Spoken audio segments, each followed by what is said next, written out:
Let's take a look at Bitcoin. It's been trading in the same range now for quite some time, up $640, right at 33,600 for Bitcoin. And with that, let's bring in Brock Pierce. He's chairman of the Bitcoin Foundation. Brock, good morning to you. Are you worried about the regulation that's coming to Bitcoin and the crypto sector? I'm not worried, but obviously very interested as someone that is working tirelessly with state legislators, our federal government, to understand the right course of action here. Regulation has been a topic for some time and always been a question. Is this a commodity that should be regulated by the CFTC? Is it a security that should be regulated by the SEC?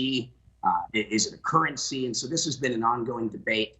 Senator Elizabeth Warren has called for regulation and asked for a plan to be put in place by July 28th. That's obviously very quick. Yeah. And it's worth noting that there's already a lot of regulation. There are many laws that exist that have existed before the internet. They're not bespoke, they're not tailored for this industry, but there is a great deal of regulation already in place to protect the people from bad actors and otherwise. And our law enforcement agencies are, constantly doing the best that they can to ensure that the people are protected. It isn't the whole point, though, of Bitcoin, going back to the birth of this, Brock, is that it keeps government keeps their fingers out of it, that it can be conducted in an area away from this kind of regulation. So does it not kind of negate the purpose of Bitcoin and other cryptocurrencies?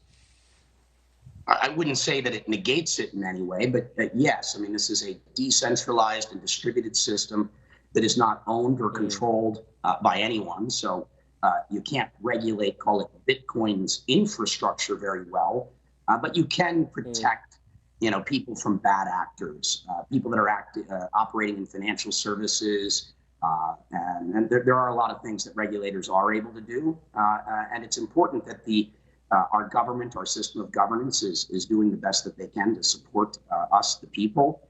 Bitcoin, though, is a system that operates independently of all of our institutions. But that doesn't mean there aren't companies that are building the wallets and exchanges that are facilitating the exchange of currency. And so there is a place for regulation to exist, and I just pray that it's sensible regulation. Yeah, well, that's the key, isn't it? Brock, I'm sorry, we're already out of time, but I'm glad we got to that issue. Thanks so much for joining us.